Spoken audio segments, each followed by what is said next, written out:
Welcome back, my friends. I'm particularly excited to share this video with you because it not only covers a short line that is new to the channel, but I was also afforded an in-depth look at the whole line from the viewpoint of the cab.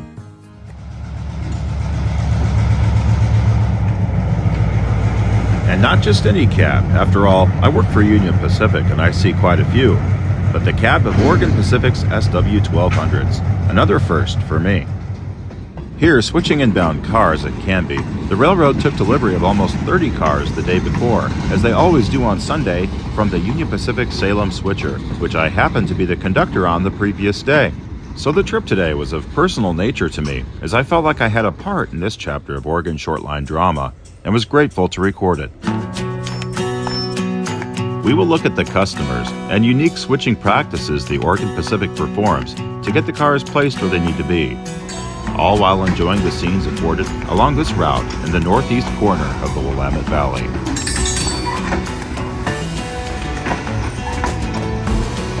This Monday, multiple trips will be made over the line from Canby to Liberal, which is the current end of operations on the Molalla division of the Oregon Pacific. And I will be trackside for that first trip out, recording run-bys in several locations.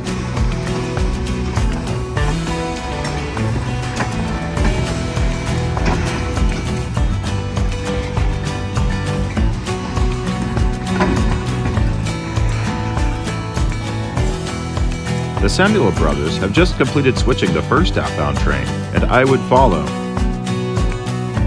I was just happy to be here with my camera, and I was totally unaware at this point what would be in store for me later. A day on a short line I wouldn't soon forget. This steel plate bridge crosses South Molino Road as the train travels southeast towards Liberal.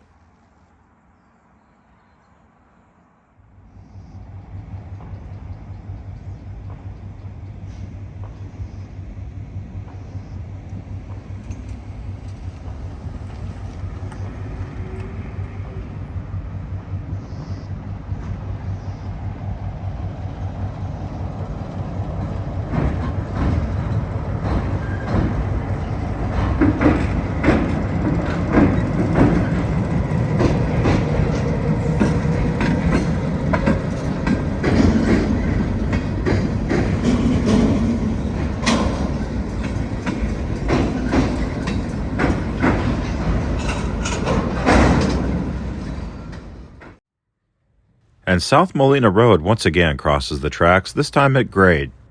On this trip, 5 center beams for RSG Forest Products and 4 covered hoppers for Satron Dibvad Milling are in tow.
The steel coil car that brought up the rear of the train leaving the yard is now gone. Later, I'd get the answer to what the crew did with it.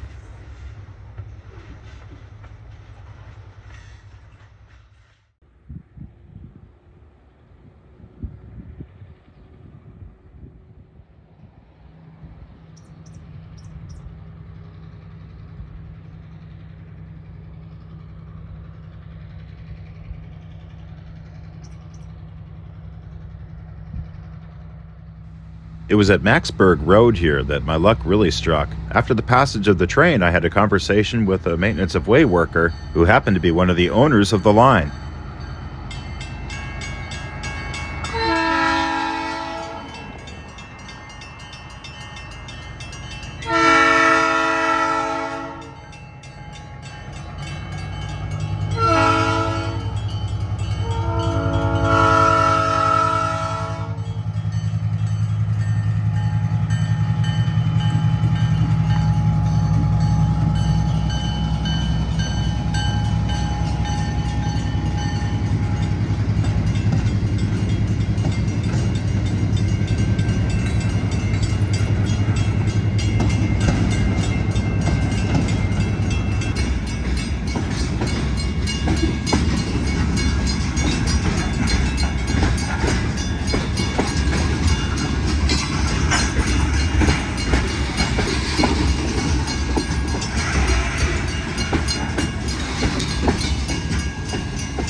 I struck up a conversation with him while admiring what I believed was one of the coolest high rails I've ever seen.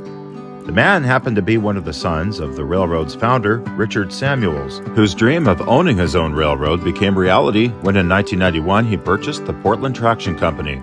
Sadly, in 2021, Dick passed away at age 77, but the heritage of what he built lives on with his 3 sons who operate the railroad. In 1993, Southern Pacific offered Dick the purchase of this line to Molalla. This added a second route to his system, which he named the Molalla Western. In 1998, Dick combined the lines, giving them the name Oregon Pacific. These are the burned remains of number 801, which suffered the flames of a 2020 wildfire, never to see service again. It sits near the end of the line, in Liberal. It was built for the Great Northern as an SW8, number 99 in 1951. While I had moved ahead of the train, Brian, who I'd spoken with before, radioed the engineer Tim that the conductor who made the interchange was the one filming, and Tim invited me aboard for the day, if I wanted. As I was setting up to shoot the switch at RSG, Brian pulled up in his Jeep to hand me the invitation. My answer was simple: you bet I want to. So, following the delivery of these center beams and after I grabbed my vest, I climbed aboard.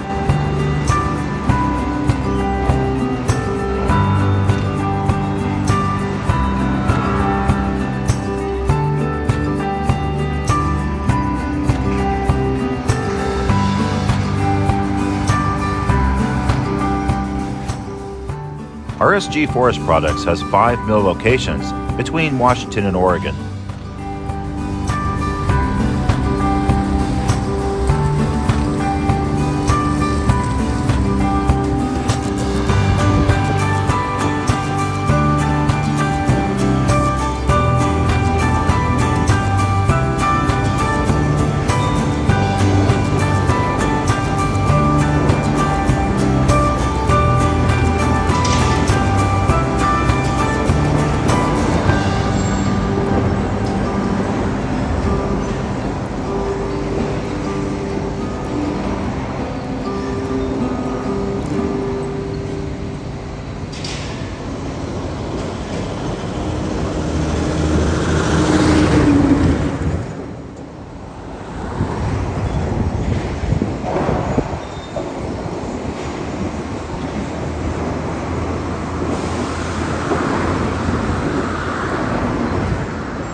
My first time ever on one. Yeah. After brief introductions, we started toward a chicken feed mill where the tracks were cut back to in 2003, ending rail service to Molalla, which had dried up by then. Can't we get all this cars out of your yard down here? Yeah, me and Kirby were working together just to try to get time on the main. Yeah, I know. A major food company uses corn feed for their chickens from these hoppers, enough for regular rail service to continue. Yeah, this is way better than my plans. The switcher will pick up the 2 empties on spot and replace them with the 4 loads they brought out.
Up ahead is the end of track, which when cut in 2003 removed 3 miles from the line.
The 1202, an SW1200, was built as the Canadian Pacific SW9 7403 in February of 1953.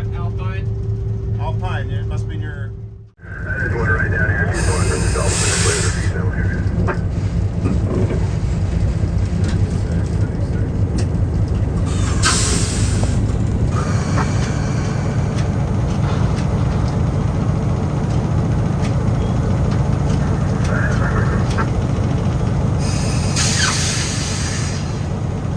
Years later, and it supports the corporate line. So I love it. yeah. I love to see these short lines working, and I just wish UP could give you a little better service. You and me both. Yeah. Delivery of cars for the OP has been historically a challenge with UP, but lately at least it's been more dependable with the Salem switcher making the deliveries on Sunday. That's what we have here. So. Everybody was getting the high on that, like shit, now I gotta wait for the Coast Starlight. Yeah, they were really late. Yeah, the train list kept saying this other block was in there and this. You're gonna go in with me? We basically spot 11 empties for them, and they load them every week.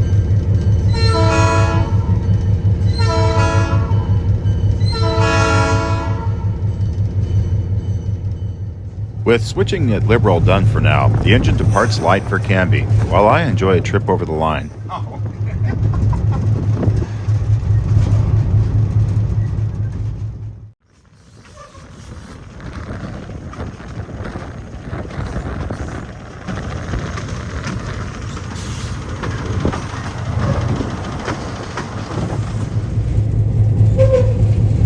We have a section of about 150 more ties that need to be changed through here, and then bring in some rock and bring the tamper in. The Samuels family takes care of everything on this railroad, including the maintenance of the tracks.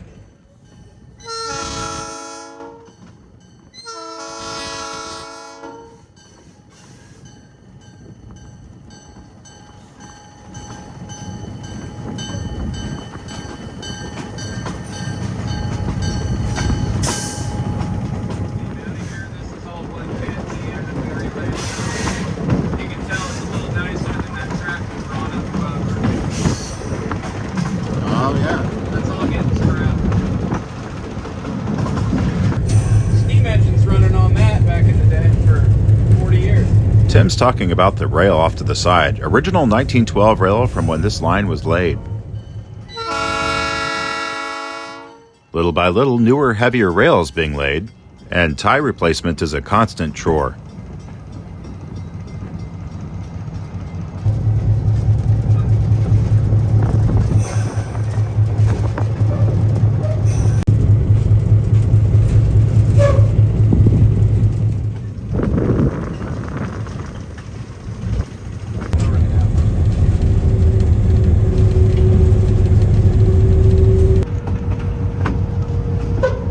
The right-of-way and the Molalla River follow each other for a short distance before the tracks cross on the longest bridge on the line.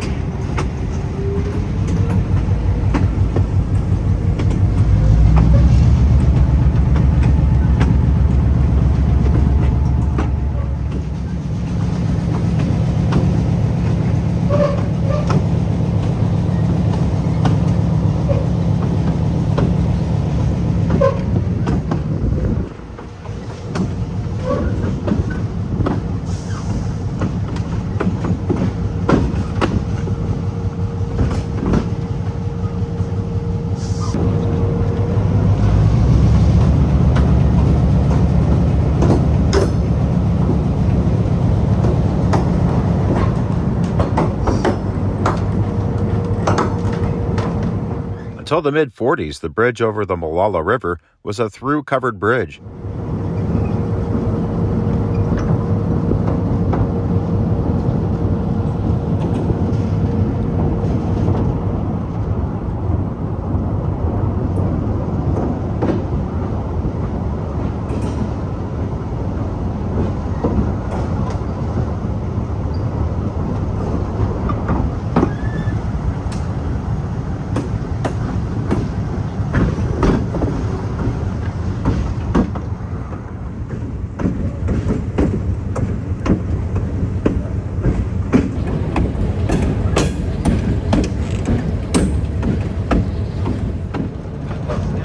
Not far after that, we cross Milk Creek.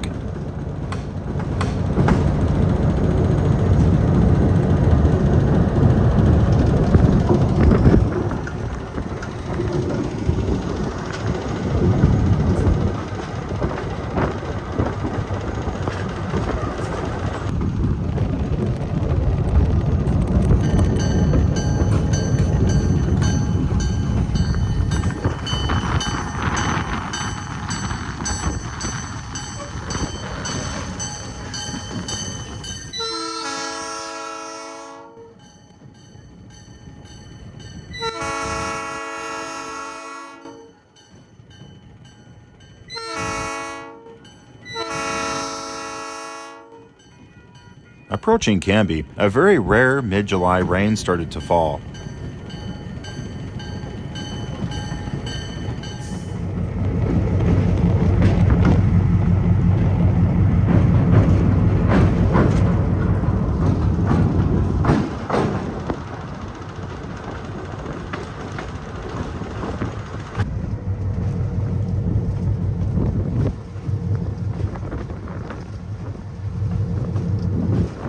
Lampro Steel is a new industry and customer for Oregon Pacific. This brand new impressive structure was built in only 9 months. It's hard to overstate how valuable it is to get new business like this for a shortline railroad.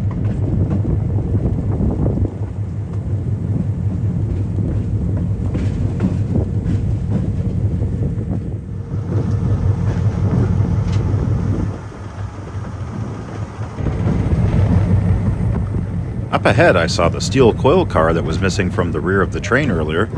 It was on the main line, so it was going to be interesting to see how we would switch it.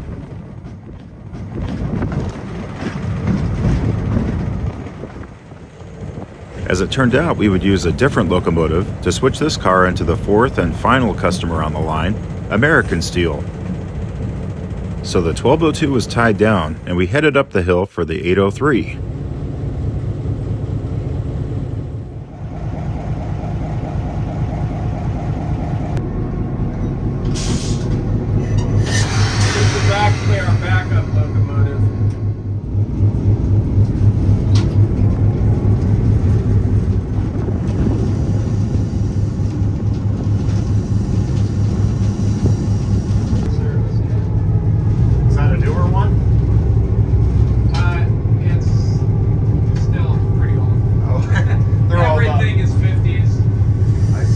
The 803 was built in 1953 for the Texas and New Orleans as number 13.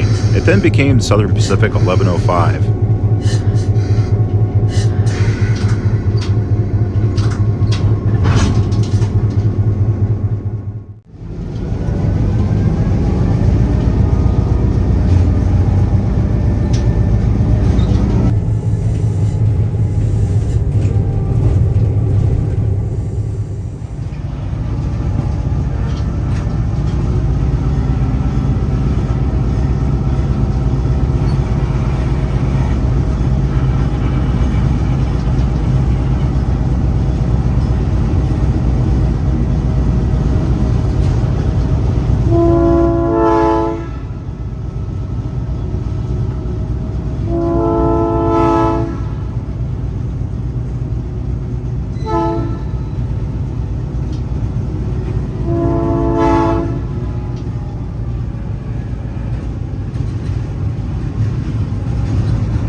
With the coil car on spot and the 803 tied down again, it was back to the 1202.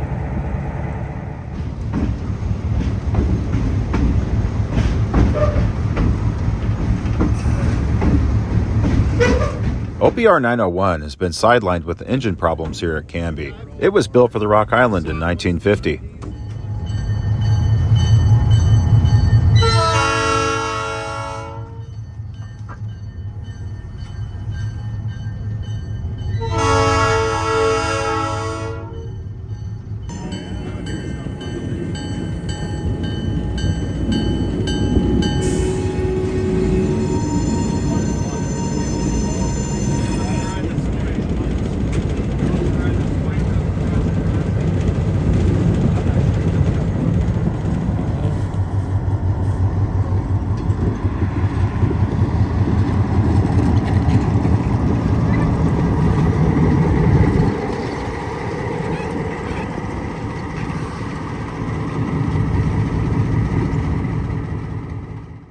We're back at the interchange along Union Pacific's Brooklyn subdivision to pick up the remainder of the cars.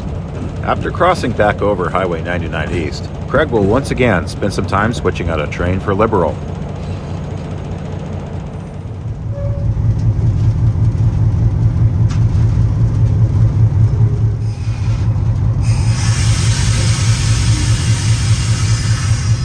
But engineers do make a little bit more. A recent track project has laid down a new crossing here across 99E.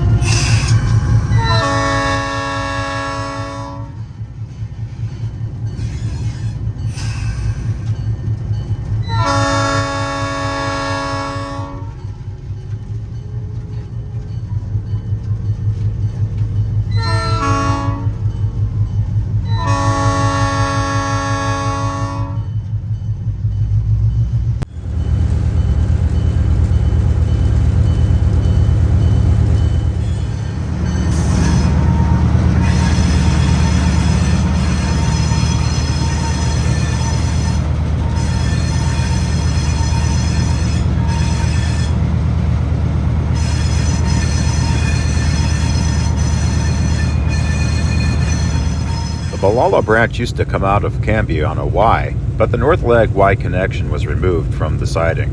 So the following switch leads to only a spur now. Had to get creative yesterday. I'm going to get used to it, but yeah. The creativity I'm talking about is relearning how to work locals now that Union Pacific has removed all the brakemen from the jobs.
With the train built, we head east once again.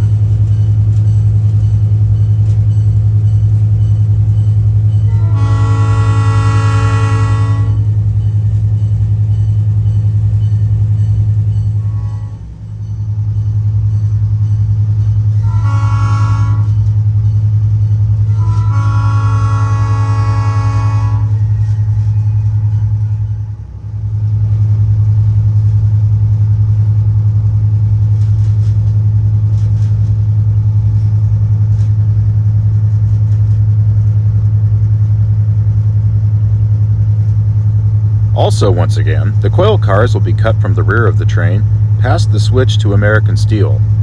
The bulkhead flat cars with steel loads on them are for Lampro steel and will also be left here.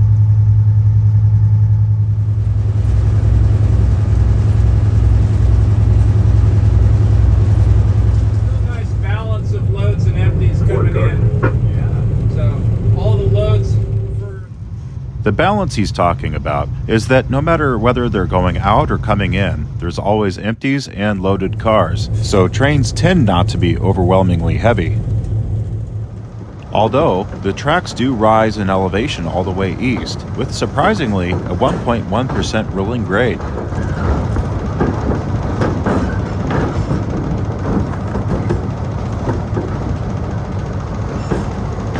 Tuesday, Wednesday, Thursday. Typically Wednesday is our switch day. Oh, okay. Although up here at American Steel, they can typically unload stuff each night. The night crew is what unloads cars typically. So we will switch them every day Oh, wow. if they have enough cars. Which, as you know, they do. We do. Because you brought a lot of coil cars. Yeah. I was surprised to hear how frequently OPR has to switch the steel mills here, and these don't even include the customer in Portland on the other branch they have to switch.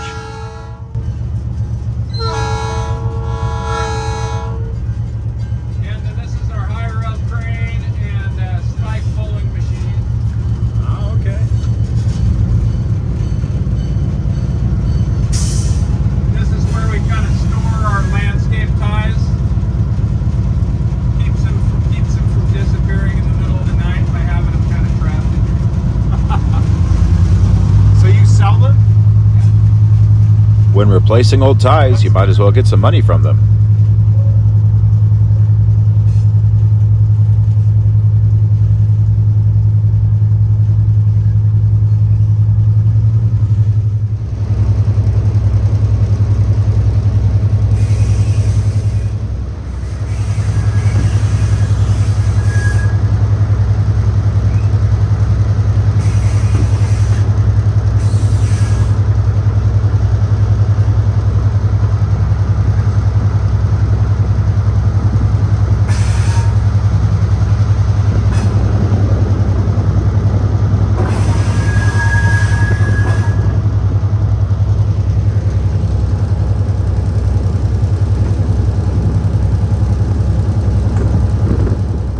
Construction of this line was begun in 1912 by the Portland, Eugene, and Eastern Railroad.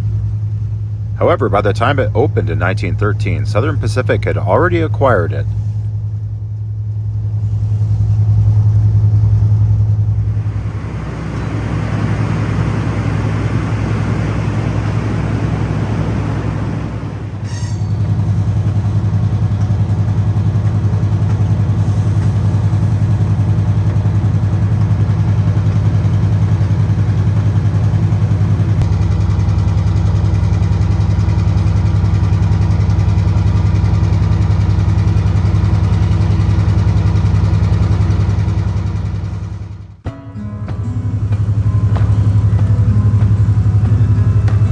During the heavy rains of 1994, the entire state was inundated with flooding rivers, including the Molalla River. The raging water tested the limits of this bridge, which held its ground in spite of a mighty logjam pushing against it. When the waters receded, the Samuel brothers took their chainsaws to the logs to dismantle them and reopen the bridge.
Though the bridge held firm during the terrible flood, the railroad didn't escape being washed out at this location. The river broke its bank and flooded south here, taking the roadbed with it.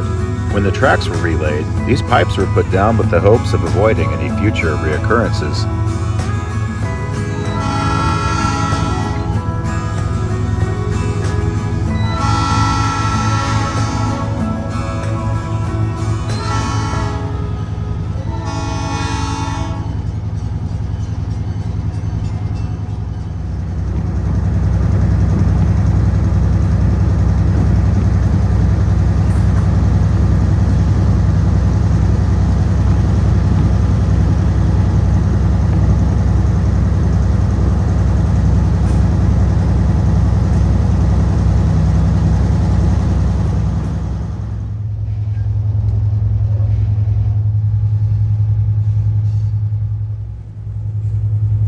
Before long, the RSG Forest Products mill lay ahead, with the main line going right down the middle.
Unfortunately, my iPhone battery died here, but at least it made it back all the way to my car where I could recharge it for the final chapter in today's story. After more center beams were spotted at RSG, and with the remaining hoppers set out at the feed mill, the 1202 would be tied down and shut down for the day right here at Liberal until called upon, likely on Friday. On Friday, the loads will be gathered up and a train assembled for interchange with Union Pacific at Canby. Afterward, I followed the crew in their truck back to the American Steel Mill, where we would use the 803 to finish the day's work.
The switch for this spur is another variable switch, meaning the train can run through it even though it's not lined for our movement, because it isn't rigid. Since we don't use them at UP, it made me a little nervous. Yeah, pretty much most of our switches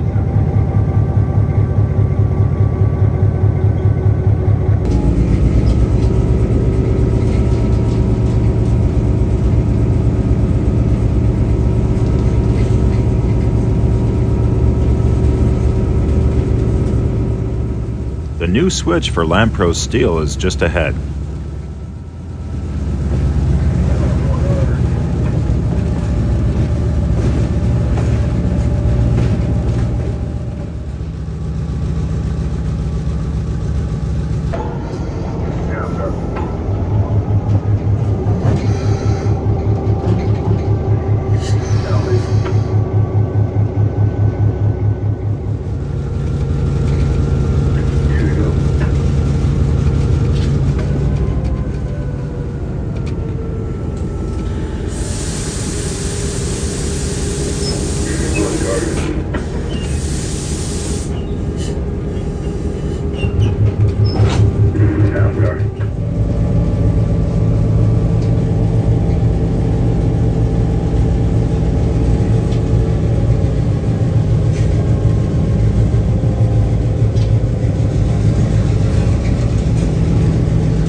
Tim concentrates intently on his speed as Craig carefully puts the bulkhead on spot in the facility.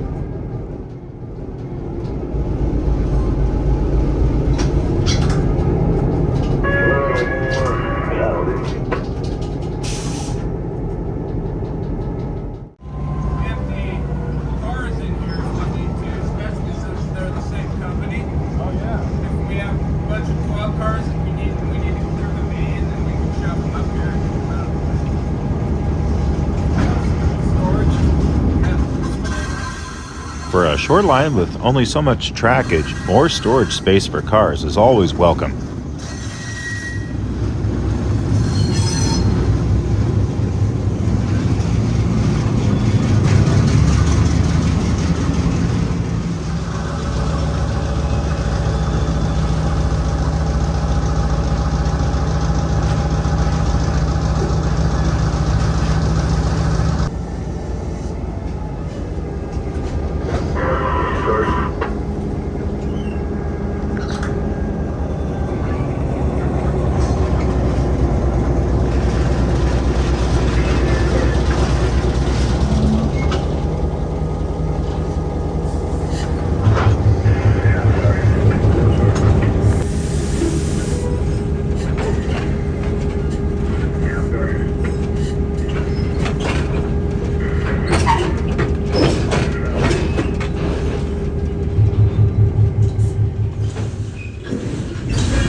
Shortline railroads can provide better service to customers than the Class 1s can.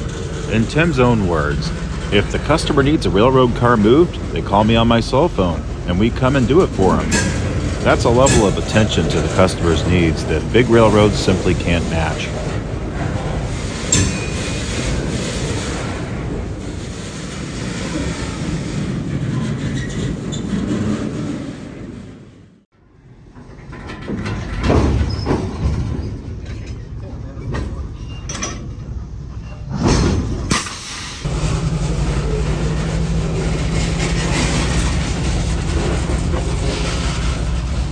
Two last coil cars to spot, and the day is done.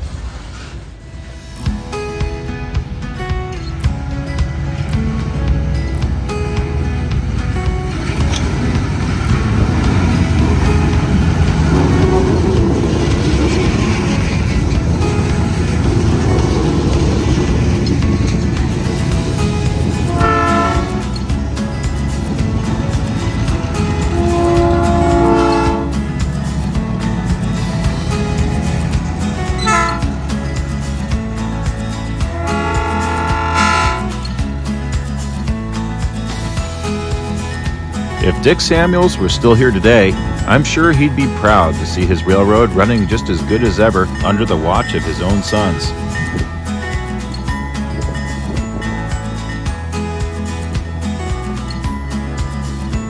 I won't soon forget the incredible experience it was to see a Shortline up close from the cab of a classic first-generation diesel, or the kind spirit of the Samuels family.